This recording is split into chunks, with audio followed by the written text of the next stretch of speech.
이야기를 나누도록 하겠습니다. 오늘 15장 말씀, 이 압살롬이라고 하는 사람의 이야기부터 시작을 합니다. 실제로 다윗에게 시련이 시작되는 시점이기도 하죠. 근데 압살롬이라고 하는 사람이 처음 다윗에게 온 시련은 아닙니다. 이전에 이 암논이 그의 아들 다말을, 그의 다윗의 딸이었던 다말을 취했을 때부터, 그때부터, 그리고 또 압살롬이 암논을 죽였을 그때부터 벌써 다윗에게는 시련이 왔었죠.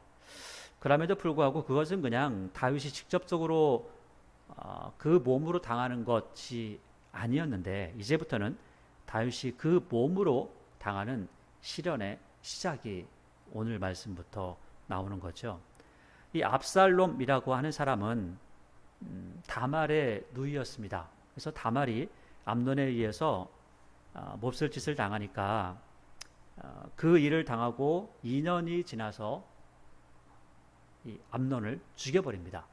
죽이고 도망을 가죠. 그리고 3년 동안 거슬려서 지내다가 또 3년이 지나서 다시 또 이스라엘로 돌아오게 됩니다. 요압의 중재를 통해서. 그렇죠. 그리고 2년 동안을 머물면서 다윗의 얼굴을 보지 못합니다. 다윗의 얼굴을 보지 못하니까 요압의 그 밭에다가 불을 질러버리고, 그리고 나서 왕을 좀 뵀으면 좋겠다라고 이야기하고, 실제로 이제 왕을 뵙게 되죠. 다윗과 압살롬의 만남이 이루어지게 됩니다. 그 일들이 14장 33절까지의 내용입니다. 그리고 이렇게 왕을 만나고 왕을 한번 끌어안고 입을 맞추고 서로 울고불고 했겠죠. 자, 그렇게 한 다음에 4년 동안 어떤 일이 있었는가라는 것들을 잠깐 기록하고, 그 4년의 준비를 통해서 압살롬이 어떠한 일들을 행하고 다윗이 얼마나 어려운 일을 당하는가라는 것들을 또 이야기를 하고 있습니다.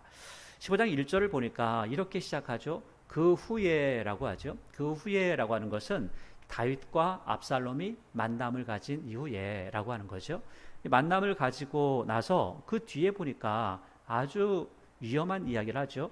성경에서 이런 이야기가 나오면 대부분 문제가 되는 말입니다. 뭐냐면 그 후에 압살롬이 자기를 위하여라고 하죠. 여러분, 우상을 만드는 것도 보니까 누구를 위하여? 자기를 위하여라고 합니다. 그러니까 사람들이 자기를 위해서 하는 것은 굉장히 위험한 일들을 꾸밀 때 이렇게 표현이 되는 경우가 많다는 겁니다. 그러니까 모든 사람들이 그렇죠. 성경에 보니까 자기를 위하여 우상을 만들고, 자기를 위하여 바알 신당을 만들고, 자기를 위하여 아세라상을 만들고, 자기를 위하여 이러이러한 일을 했다, 자기를 위하여 기념비를 세웠다, 이런 일들을 참 많이 하죠. 그러니까 여기 압살롬이 자기를 위하여 병거와 말들을 준비하고 호위병 50명을 그 앞에 세웠다. 이게 15장 1절 이 한마디만 하더라도 우리는 생각해봐야 하는 겁니다. 뭐냐면 벌써 15장 1절이 이상한 기운이 감도는 거죠. 압살롬이 왕을 위하여 하는 것이 아니라, 하나님을 위하여 하는 것이 아니라 자기를 위하여 뭘 해요? 병거와 말들을 준비하고 군사까지도 가지고 있다는 겁니다. 그러니까 이것은 뭔가 조금 문제가 생기는 시점이다라는 것들을 벌써 이야기를 하고 있는 겁니다. 그러니까 지금 15장 1절 한마디 속에 그 15장 이후에 어떤 일들이 벌어질 건가라는 것들을 다 담아놨습니다. 담아놨는데, 그러면 이제 실제로 어떤 일들이 벌어지느냐라는 것들을 이야기하는데, 압살롬이 머리가 굉장히 좋았던 것 같습니다. 굉장히 좋았고, 또한 압살롬과 함께 했던 사람들 중에도 굉장히 머리가 좋은 사람들이 있었습니다. 그래서 그 사람들을 통해서 압살롬이 계획을 점차 실현해 나가는 과정이 오늘 15장부터 시작이 되어지는 거죠. 그리고 오늘 15장 16장을 볼 텐데, 15장 16장에서 압살롬이 반역하고 결국은 죽는다라는 이야기로 끝나게 됩니다. 그런데 그런 일들이 우리가 보고 우리가 어떤 것들을 배워야 되는가라는 것들을 살펴볼 수도 있겠죠. 2절을 보니까 압살롬이 일찍이 일어납니다. 일찍 일어나서 성문 길곁에 서서 어떤 사람이든지 송사가 있어 왕에게 재판을 청하러 올 때 그 사람을 불러 이르되 너는 어느 성읍 사람이냐 하니 그 사람의 대답이 종은 이스라엘 아무 지파에 속한나이다 하면 압살롬이 이제 이야기를 하는 거죠. 여기 보니까 압살롬이 늦게 일어납니까? 일찍 일어납니까? 일찍 일어납니다. 여러분, 부지런한 게 참 좋은 겁니다. 그런데 부지런할 때는 어떨 때도 부지런해요? 악한 일 할 때 부지런한 경우가 굉장히 많습니다. 나중에 우리가 이제 그 예언서를 보게 되면 예언서에 보니까 어떤 일까지 하냐면 사람들이 얼마나 부지런한지 침상에서 악을 꾀하고 그리고 아침에 일어나서는 그 꾀한 것을 실천하는도다. 이렇게까지 이야기합니다. 그러니까 얼마나 부지런해요? 부지런할 때 부지런하더라도 우리가 선한 일을 위해서 우리가 좋은 일을 위해서 일찍 그리고 부지런해야 되는데 대부분의 경우를 보니까 많은 사람들을 보니까 많은 사람들이 일찍 일어나 가지고 악을 꾀하는 경우가 많더라는 거예요. 성경은 야 어떻게 잠잘 때 잠을 자야지 침상에서 악을 꾀하고 그거 한 거를 그대로 갖다가 실행을 하냐라고 하나님께서는 책망하시는 모습을 우리에게 보여주고 있죠. 그래서 압살롬이 일찍 일어납니다. 그리고 성문 길을 때 사람들에게 재판을 합니다. 여러분 성문 그리고 어떤 성에 들어갈 때 그 길, 문 그 앞에서는 사람들이 재판을 하는 경우가 굉장히 많았습니다. 이 당시에 실제로 이런 일들이 있었다는 거죠. 그리고 이 당시에 그 문화가 그랬기 때문에 압살롬이 거기에 걸쳐 있으면서 사람들이 재판을 청하러 오면 그 재판을 행하는 겁니다. 근데 사람들이 묻겠죠. 아니 저는 왕을 뵙고 하려고 하는데요. 여러분 지금 여기에 재판을 하러 오는 사람들이 뭐 이런저런 어떤 여러 가지 많은 것들을 가지고 오겠죠. 그런데 실제로 여기에 올 때는 작은 도시에서 작게 다 해결된 것들 그런 것들은 가지고 오지 않습니다. 아주 큰 것들 그리고 아주 중요한 것들 그리고 밑에서 해결되지 않은 것들이라는 거죠. 그러니까 우리나라도 마찬가지로 3심 제도가 있잖아요. 지방법원에서 고등법원에서 대법원에서 그 대법원에서 해결할 일들은 지방법원에서 해결할 일들보다는 훨씬 더 양이 줄어드는 겁니다. 그래서 지방법원은 많지만 대법원은 하나밖에 없는 거죠. 그 큰 일들만 해결하는 겁니다. 그러니까 여기 압살롬이 만나는 사람들도 큰 사건들, 그리고 큰 일들, 그리고 큰 어떤 이쪽 사람과 이쪽 사람, 힘 있는 사람들 간의 부딪힘 이런 것들만을 취급하고 있다는 거죠. 그러니까 재판을 하더라도 이런 사람들만 만나니까 이 사람들이 어때요? 굉장히 힘 있는 사람들이고 능력 있는 사람들이고 이 사람들한테 잘 보이면 나중에 아하 압살롬 저 사람 다 알게 되는 거죠. 근데 압살롬이 어떤 말을 하냐면 없는 말을 지어냅니다. 참 악을 행함에 부지런함을 보여주는 거죠. 3절을 보니까 압살롬이 그에게 이르기를 보라 내 일이 옳고 바르다마는 여러분 이 말을 들으면 사람들은 참 위로를 받죠. 이 말을 듣고 바로 압살롬 편이 되어버리는 겁니다. 바르다마는 내 송사를 들을 사람을 세우지 않으셨어 왕께서. 그래서 어떻게 어쩔 수 없이 내가 하는 거야. 그러니까 지금 왕이 그러니까 다윗이 이렇게 한 것도 아닌데도 불구하고 압살롬이 이렇게 말을 하면서 자기를 세워가는 과정을 만들어가고 있습니다. 여러분 신약 성경도 마찬가지고 이 구약 성경도 마찬가지고 항상 하는 말씀이 있습니다.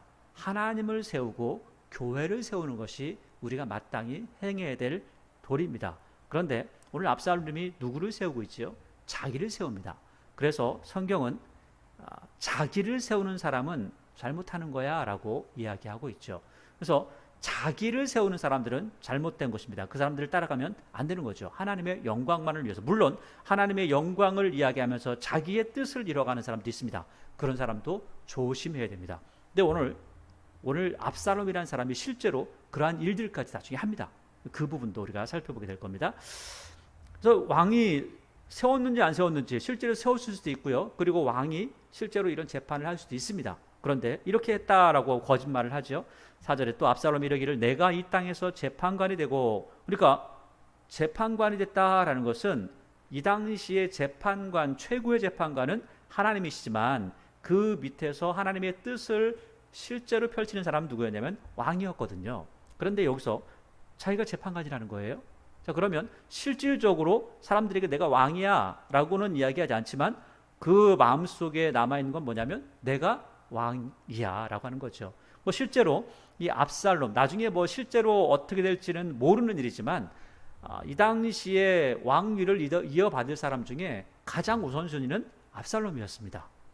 그걸 보면 압살롬이 이렇게 말하는 게 어쩌면 틀린 말이 아닐지도 몰라요. 왜냐하면 사람들이 볼 때 그렇다는 겁니다.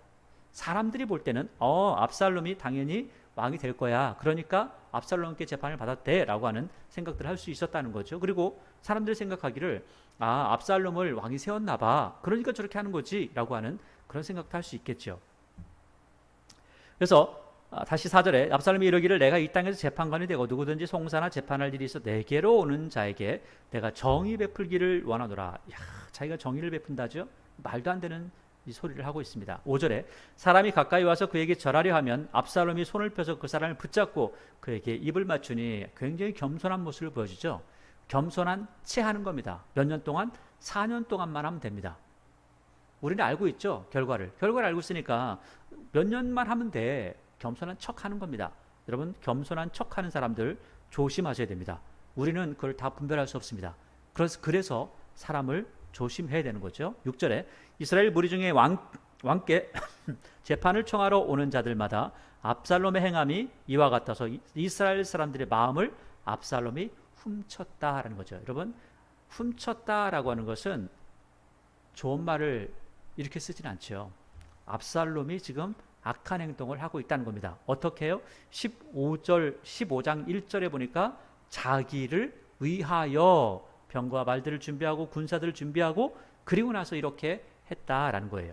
그리고 7절에 보니까 4년 만에 지금 2년 동안 다윗을 못 보고 나서 다윗과 인사하고 나서 다윗 내가 칠 수 있겠는데, 아버지 내가 칠 수 있겠는데 라고 생각하고 4년 동안 준비를 해서 이렇게 이야기합니다. 7절 4년 만에 압살롬이 왕께 아뢰되 내가 여호와께 서원한 것이 있사오니 청하건대 내가 헤브론에 가서 그 서원한 것을 이루게 하소서. 참 기가 막힌 일입니다. 지금 이 후의 결과는 우리를 알고 있잖아요. 결과를 알고 있으니까 우리는 알고 있는 겁니다. 우리는 말할 수 있습니다. 여기 보니까 압살롬이 하나님을 진짜 섬기고 사랑하고 하나님 말씀대로 뭔가를 하는 겁니까? 아니면 하나님의 이름을 이용해 먹는 겁니까? 여러분, 이게 실제로 성경에도 보니까 하나님의 이름을 이용해 먹은 사람들이 굉장히 많다는 거예요. 그 사람들 중에 오늘 압살롬도 있지만 나중에 우리가 선지자들의 모습을 보면 선지자들 중에도 하나님의 이름을 그냥 사용하는 것, 그냥 이용하는 겁니다. 자기의 유익, 자기의 부를 이뤄가기 위해서 하나님의 이름을 그렇게 사용하는 사람들이, 이용하는 사람들이 많이 있었다는 거죠. 근데 오늘 압살롬이 무슨 짓을 하는 겁니까? 하나님의 이름을 이용해서 다윗을 속이고 자기가 왕이 되는 겁니다. 자, 그걸 한번 보겠습니다. 8절 보니까 당신의 종이 아람 그술에 있을 때 서원하기를 만일 여호와께서 반드시 나를 예루살렘으로 돌아가게 하시면 내가 여호와를 섬기리이다 하였나이다. 여러분, 이런 기도하지 마세요. 하나님 이렇게 해주시면 제가 하나님께 이렇게 할게요. 이런 서원하지 마세요. 이런 걸 서원하는 거 아닙니다. 그러면은 하나님께서 여러분들에게 돈을 주지 않으면, 건강을 주지 않으면 하나님 섬기지 않을 겁니까? 아니죠. 하나님 섬기는 거 가지고, 하나님을 사랑하고 하나님 앞에 예배드리는 걸 가지고 하나님하고 거래를 하려고 하는 거 굉장히 잘못된 겁니다. 특별히 이걸 가지고 서원을 해요? 말도 안 되는 소리죠. 그러니까 예수님께서는 이런 거 하지 마, 절대 하지 마 라고 말씀을 하셨죠. 9절 보니까 왕이 그에게 이르되 평안히 가라. 서원했다니까. 내 아들이 뭐 나한테 거짓말 하겠어? 그리고 뭐 하나님 잘 섬긴다는데 그거보다 좋은 일이 뭐가 있어? 라고 허락을 하죠. 그러니까 왕이 그에게 이르되 평안히 가라 하니 그가 일어나 헤브론으로 가니라. 자, 헤브론이라고 하는 상징적인 의미가 있죠. 헤브론은 다윗이 왕이 되었던, 유다 지파의 왕이 되었던 곳입니다. 그러니까 헤브론으로 갔습니다. 10절 이에 압살롬이 정탐을 이스라엘 모든 지파 가운데 두루 보내 이르기를 너희는 나팔 소리를 듣거든 곧 말하기를 압살롬이 헤브론에서 왕이 되었다 하라 하니라. 여기 보니까 10절에 이 압살롬이 정탐꾼을 보냈죠. 정탐꾼을 보냈는데 나팔 소리가 나면 압살롬이 헤브론에서 왕이 됐다고 말해. 정탐꾼을 보내가지고 합니까? 어떤 사람들을 그냥 보내는 겁니까? 정탐꾼보다는 아마 사람들을 미리 보내가지고 이렇게 일을 지금 꾸미는 겁니다. 4년 동안 준비한 일들을 하게 되는 거죠. 그러니까 여러분, 지금 아침부터 부지런히 일찍 일어나가지고 재판을 하고 자기를 위해서 병거를 만들고 하나님을 이용해서 이렇게 예배드리려고 합니다라고 하는 부분들이 다 왕이 되려고 했다는 목적을 이루기 위해서 했다는 겁니다. 자, 그래서 11절에 그때 청함을 받은 200명이, 그러니까 지금 헤브론에 압살롬은 무슨 이유로 갔어요? 제사를 드리기 위해서 가는 겁니다. 서원의 제사를 드리는 거죠. 자, 그런데 제사를 드리러 가니까 사람들, 그 당시에 이스라엘에 있는 아주 유력한 사람들, 힘 있는 사람들에게 사람들을 보낸 겁니다.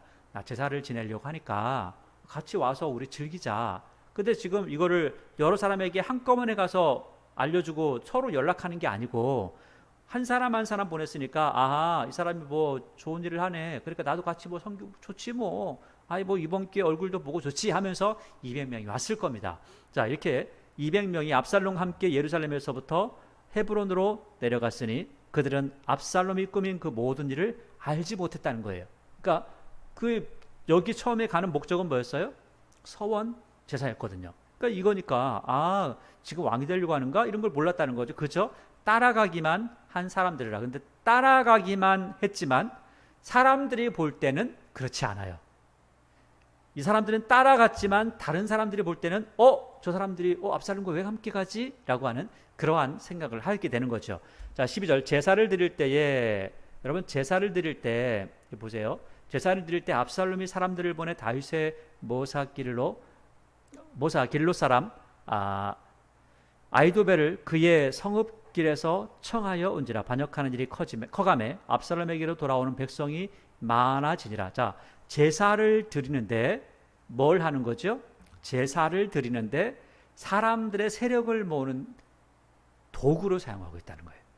여러분, 교회에서 예배를 드리는데 나의 세력을 키우기 위해서 사람들을 모으고 어떤 모사를 꾸며간다.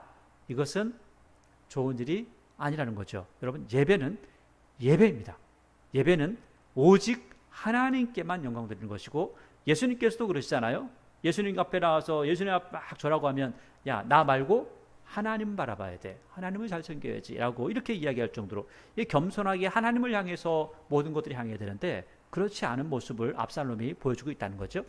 자, 13절을 보니까 전령이 다윗에게 나와 말하되 이스라엘의 인심이 다 압살롬에게로 돌아갔나이다 한지라. 아니, 인심이 다 갔겠어요. 그러나 지금 거기에 굉장히 사람들이 많이 모여서 지금 분위기가 심상치 않습니다 라고 하는 거죠. 또 한 가지는, 여러분, 사람은 믿지 못합니다. 민중은 어떠한 뉴스 하나만 딱 들어와도, 어떠한 감정만 탁 던들어도요, 사람의 마음은 변합니다. 그래서 뭐 우스갯소리로 그런 거 하는 거 아니에요? 그런 말 하는 거 아니에요? 한국 사람은 기분 나빠서 천국 안 간다. 기분이 좋아야 뭔가를 할 수 있다는 거예요. 이게 민심, 이것이 사람들이 가지고 있는 기분, 그 사람들의 마음이라는 겁니다. 그래서 이러한 것들을 보면 사람들이 이렇다라는 것들을 우리는 꼭 생각을 하고 가야 됩니다.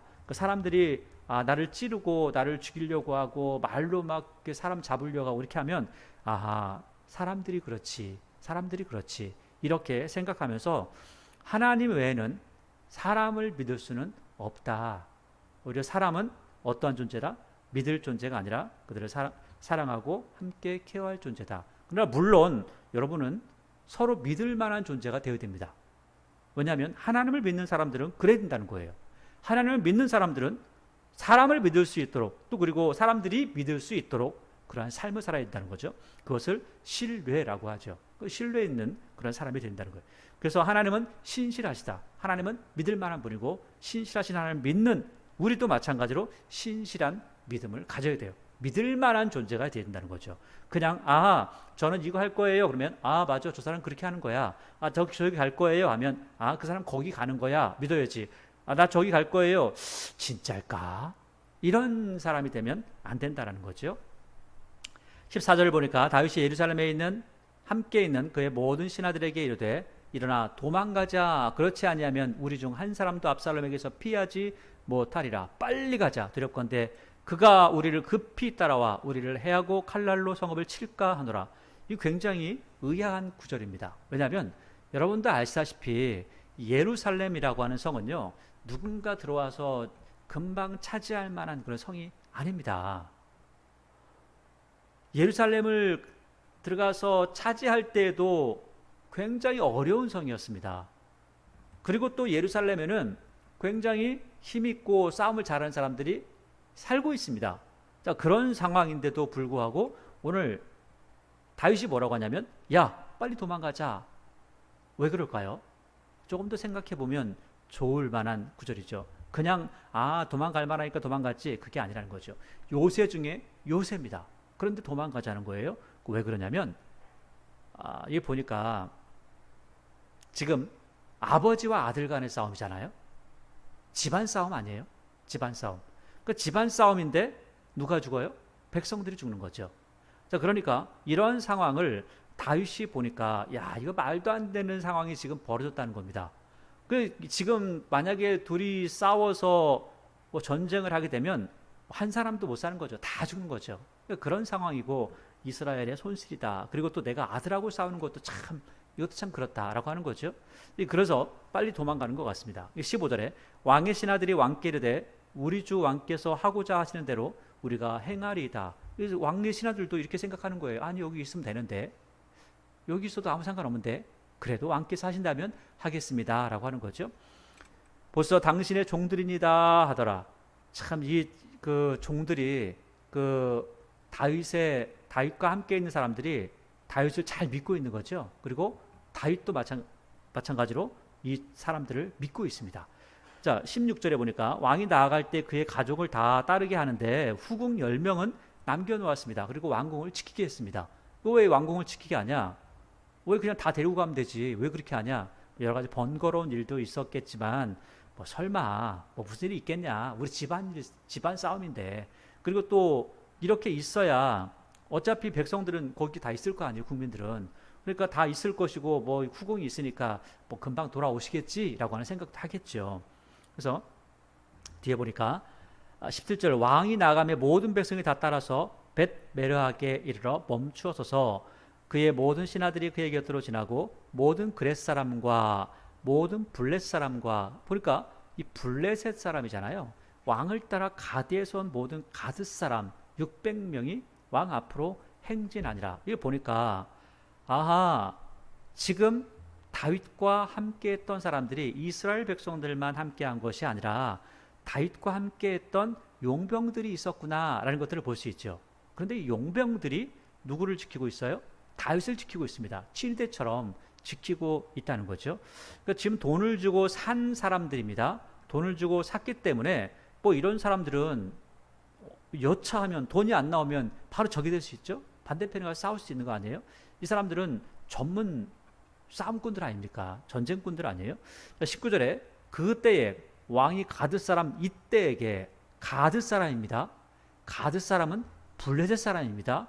블레셋은 이스라엘과 늘 싸웠던 곳입니다. 그런데 가드 사람 이때가 있다는 거예요. 함께하고 있다는 거예요. 자, 보니까 그 가드 사람 이때가 왜 이렇게 있겠어요? 그리고 왜 600명이 함께 있겠어요? 뭐 여러 가지 사정상 와가지고 나는 다윗이 좋으니까 이렇게 할 거야 라고 할 수도 있지만 이 뒤에 이야기를 보니까 좀 다른 식으로 해석할 수 있는 부분이 있습니다. 자, 보세요. 19절에 보니까 그때 왕이 가드 사람 이때에게 이르되 어찌하여 너도 우리와 함께 가느냐? 너는 쫓겨난 나그네인이 돌아가서 왕과 함께 내 곳에 있으라. 그러니까 너 뭐 나하고 같이 안 가도 돼. 너 다른 데로 가. 너 어차피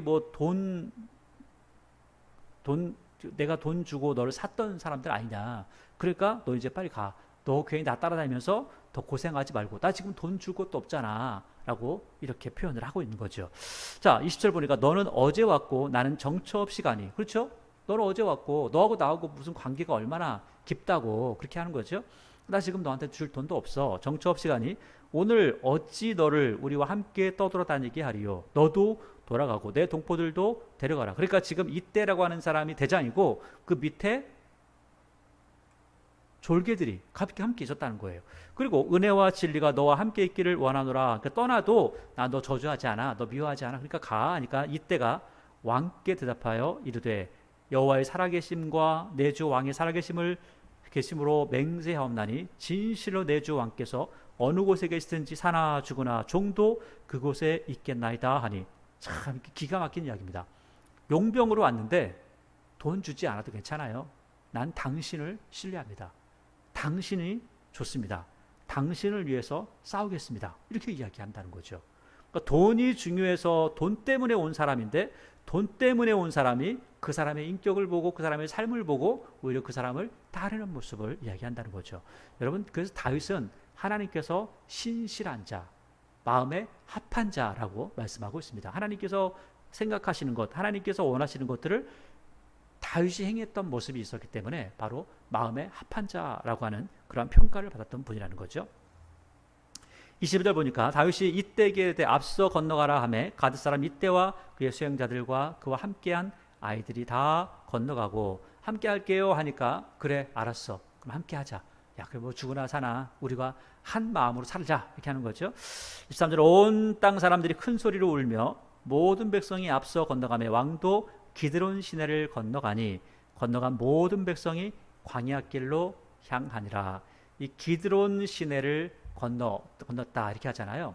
이 기드론 시내, 그 흰놈의 아들 골짜기가 왼쪽에 있고 기드론 시내가 오른쪽에 있습니다. 그 예루살렘은 이 중간에 있는 거죠. 그래서 이 기드론 시내를 건너가게 되면 여러분들이 알고 있는 뭐 감람산도 있고 멸망산이라는 곳도 있고 그 여러 가지 산들이 있습니다. 그래서 여기서 밑으로 쭉 내려오게 되면 그래서 이 기드론 시내를 쭉 타고 내려와서 계속해서 가게 되면 사해로 내려갑니다.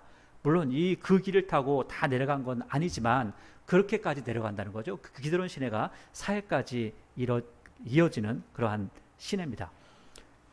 자, 이렇게 내려가니까 광야길로 행하는 거죠. 이 사해로 쭉 내려간다는 것은 기드론 시내를 타고 쭉 내려가면 사해까지 내려간다는 것은 그 사해 내려가는 그 길이 광야길입니다. 그래서 거기는 아주 메말라 있는 길이고요.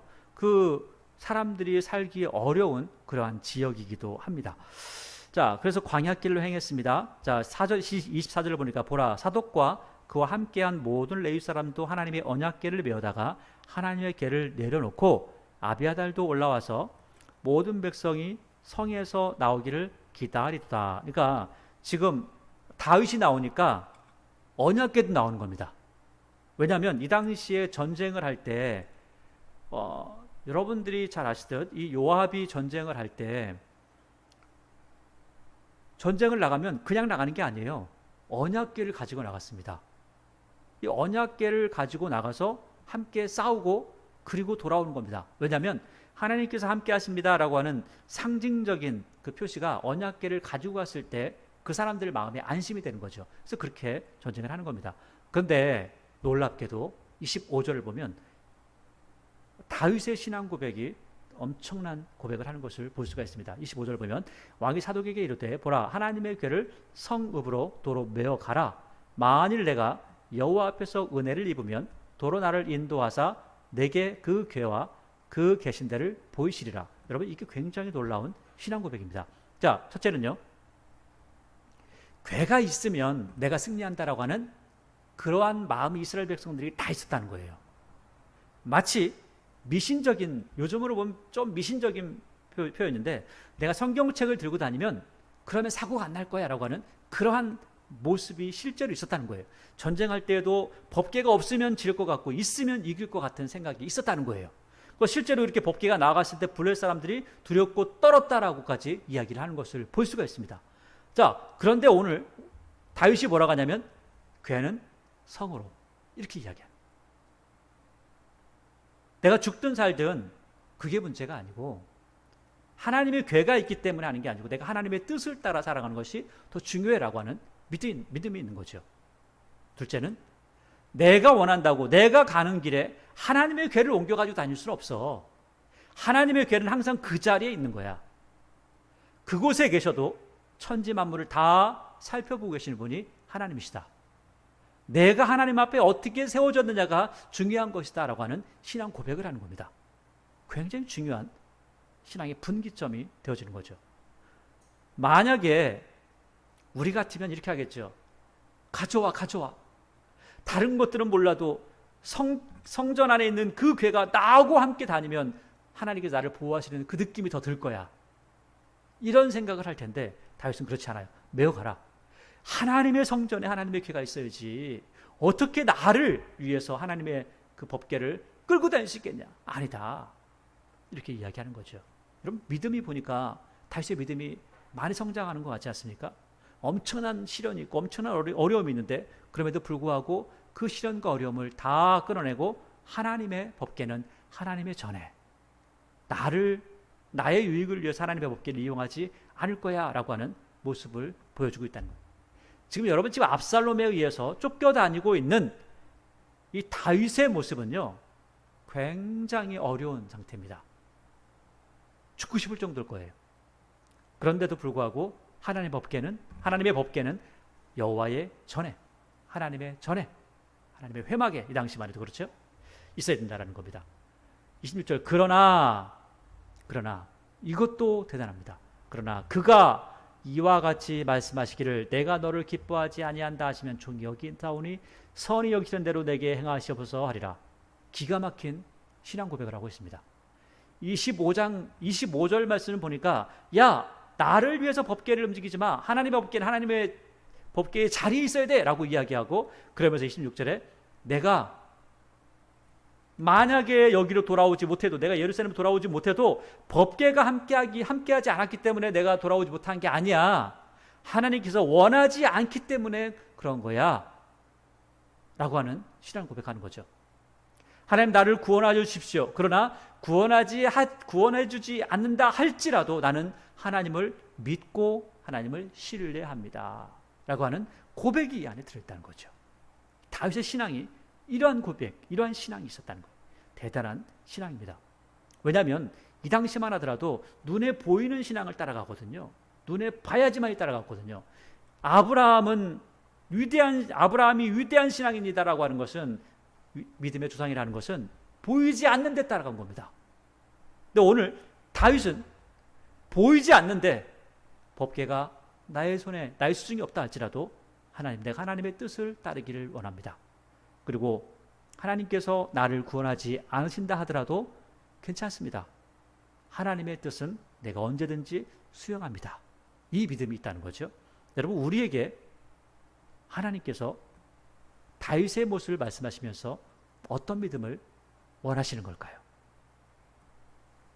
27절에 왕이 또 제사장 사독에게 이르되 내가 선견자가 아니냐?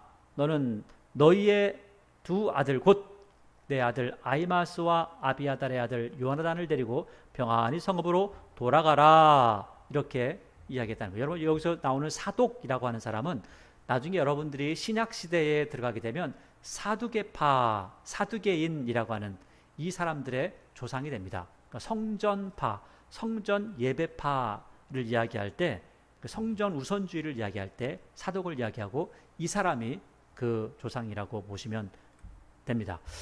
이 사독의 아들과 아비아다의 아들을 이제 왔다 갔다 하면서 정탐꾼으로 사용해라 이렇게 이야기하죠. 28절, 너에게서 내게 알리는 소식이 올 때까지 내가 광야 나루토에서 기다리라 하니라. 그러니까 정보를 얘를 통해서 알려줘라 라고 하는 거죠.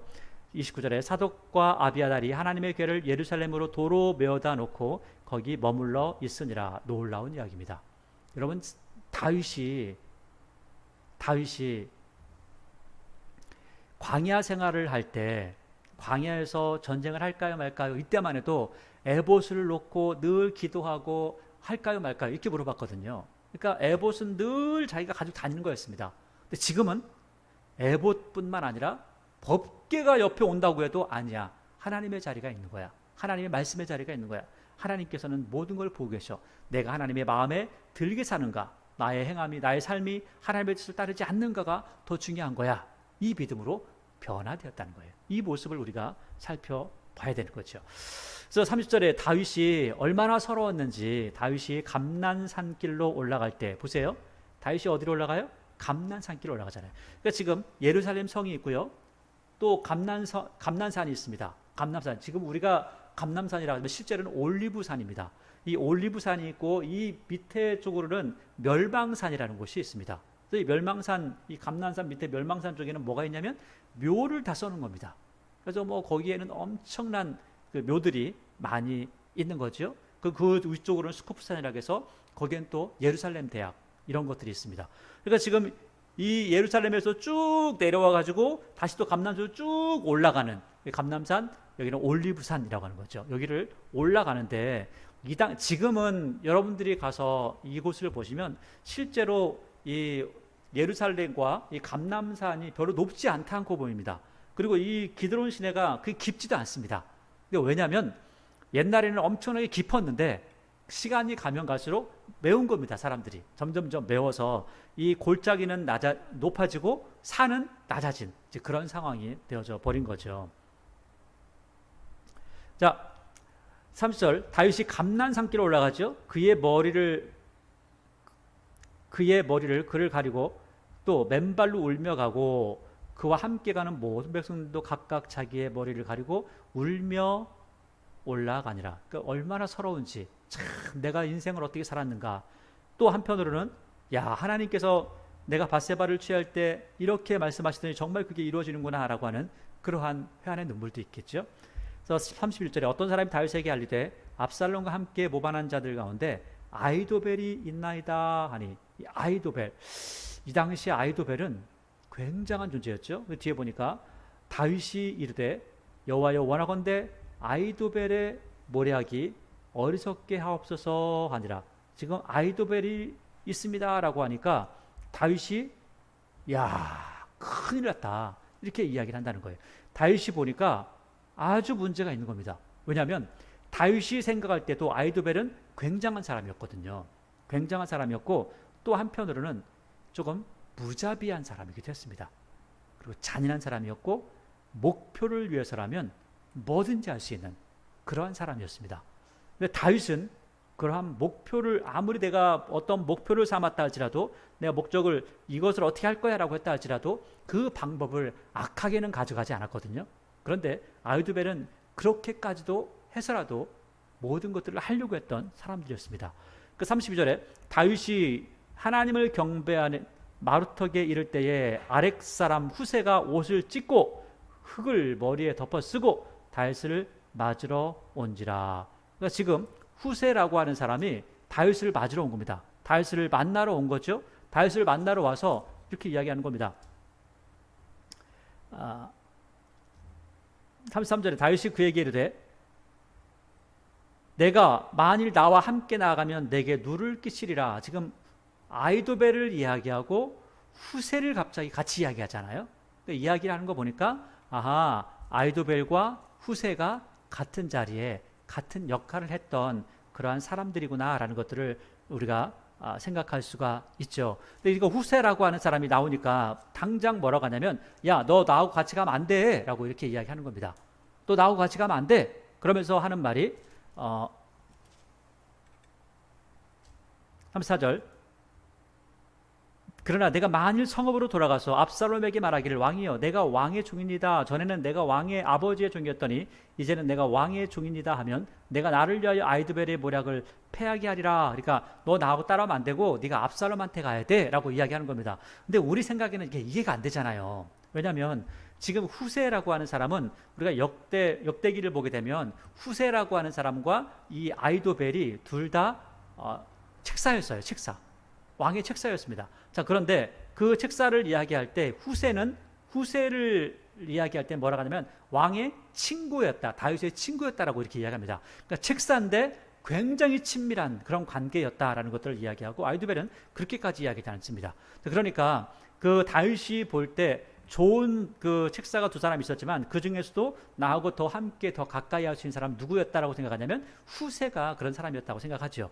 자, 그래서 이 후세는 다윗하고 굉장히 친한 사람이었습니다. 자, 그런데 다윗하고 굉장히 친했으니까 우리 생각에는 이 후세가 압살롬에게 가면 압살롬이 후세를 당연히 죽일 거야 라고 하는 생각이 들잖아요. 자, 그런데 이것은 우리 생각입니다. 우리 생각이에요. 왜냐하면 우리가 알지 못하던 시대가 있습니다. 그러니까 삼국지나 뭐 이런 것들을 보게 되면 이 삼국지에서는 이러한 책사들이 여기 갔다 저기 갔다 간에 붙었다 쓸개에 붙었다 이렇게 합니다. 때로는 이 책사가 나한테는 적이었던 사람한테 갑니다. 그런데도 불구하고 죽여요, 안 죽여요? 죽이지 않습니다. 그 사람을 이용해 먹습니다. 그 사람의 지혜를 얻으려고 합니다. 이게 그 당시 고대의 모습이었다는 거예요. 삼국지에서도 그랬는데 오늘 여기 보니까 이러한 사람 한 사람이 있다는 게 얼마나 중요한지 모르는 거예요. 내 사람으로서 이런 지혜로운 사람 한 사람이 있다는 게 얼마나 중요한지 모릅니다. 그래서 죽일 수가 없습니다. 이런 사람은 나하고 함께 있는 거죠. 그래서 전쟁에서 싸움을 잘하는 사람이 있으면 그 싸움을 잘하는 사람을 죽이지 않습니다. 내 편으로 만들려고 합니다. 그래서 이런 사람도 내 편으로 만들려고 하는 거죠. 그래서 오늘 다윗이 후세에게 말하는 것도 빨리 가. 그리고 내가 이제 당신의 종이 되겠습니다. 아이고 당신 아버지는 늙고 보니까 이제 별 볼 일 없어요. 당신이 젊고 지도자입니다. 라고 이야기를 하라는 거죠. 그래서 아히두벨의 모략을 패하게 해라. 이 이야기를 보니까 3~4절만 이야기를 딱 떼놓고 보니까 어떤 것을 유추할 수 있냐면 예전에 이러한 일들이 있었다는 거예요. 아히두벨이 뭔가를 이야기하면 후세가 나와서 그거 아히두벨이 참 좋은데 이거는 이거하고 좀 좋지 않습니다. 그래서 이 후세가 아히두벨이 말할 때마다 뭔가를 바꾸어 놓았던 적이 있던 겁니다. 그런 경험들이 있기 때문에 오늘 다윗이 후세에게 말하면서 야 네가 가서 바꿔놔야 돼 라고 이야기를 하는 거죠. 아무 일도 없었는데 그 전에 오히려 후세가 이 아히두벨보다 못했는데 사람을 보낼 수는 없잖아요. 그런 일이 있었다는 겁니다. 아주 짧은 구절이지만 이런 부분에서 우리가 그 부분을 읽어낼 수가 있는 거죠. 45절에 사독과 아비아달 두 제사장도 너와 함께 거기 있어. 그러니까 걱정하지 마. 내가 왕의 궁중에서 무엇을 듣든지 사독과 아비아달 두 제사장에게 알리라. 그들의 두 아들 곧 사독의 아히마스와 아비아달의 아들 요나단이 그들과 함께 거기 있나니 너희가 듣는 모든 것을 그들 편에 내게 소식을 알릴지어다 하는지라. 다윗의 친구 후세가 곧 성읍으로 들어가고 압살롬도 예루살렘으로 들어갔더라. 그러니까 예루살렘은 압살롬은 그냥 문이 열려 있으니까 들어갔고 후세는 바로 또 이 말을 듣고 올라갔다. 그래서 다윗을 위해 싸우는 거죠. 그리고 엄청난 신뢰죠. 자기가 어쩌면 죽을 수도 있는데 그 죽음을 불사하고 올라갔다는 겁니다. 돈을 받을 수도 없는데 그 용병들이 다윗을 따라갔다는 겁니다. 여러분 다윗의 삶이 그러한 삶이었다는 거예요. 비록 권력에 눈이 멀었던 자기 아들에게 쫓겨다니지만 그럼에도 불구하고 그의 삶은 그러한 의로운 삶을 살았던 것을 우리에게 보여주고 있습니다. 여러분 오늘 말씀에서 다윗이 고통을 당하고 있습니다. 그가 밧세바를 취한 이후에 그 집안에 칼이 계속해서 돌 거라고 하는 하나님의 말씀대로 이러한 죄의 대가를 받게 됩니다. 그럼에도 불구하고 그러한 대가를 받음에도 불구하고 그는 자신의 욕심을 따라가지 않습니다. 그리고 하나님을 자신의 욕심을 이루기 위해서 이용하지 않습니다. 법궤도 이용하지 않습니다. 하나님께서 나를 버리신다 할지라도 나는 다 수용할 수 있어. 하나님의 말씀에 온전히 순종합니다. 이에 반해서 압살롬은 하나님의 말씀을 순종하는 것이 아니라 하나님을 오히려 이용해 먹는 모습을 우리에게 보여주고 있죠. 결과적으로는 누가 승리합니까? 하나님의 말씀을 따르고 하나님 앞에 납작 엎드려서 하나님의 뜻을 따르기를 사모했던 다윗의 모습이 오히려 하나님 앞에 칭찬받는 모습이 되어지는 것을 말씀하고 있습니다. 오늘 성경에서 우리에게 다윗을 통해서 말씀하시듯이 항상 여러분들이 기복적인 신앙이나 우리의 눈에 보여지는 뭔가를 의지하는 신앙이 아니라 하나님의 말씀을 붙들고 우리의 신비에 새기신 하나님의 그 말씀 안에서 이 세상을 승리해 나가시기를 원합니다. 하나님의 말씀만이 이 세상을 승리할 뿐만 아니라 하나님의 은혜를 체험할 수 있는 통로라는 사실, 또 그 믿음 안에서 살아갈 때 하나님께 주시는 은혜를 체험한다는 사실을 늘 기억하면서 하나님의 충성된 증인으로 세워지는 저와 여러분의 모습이 되기를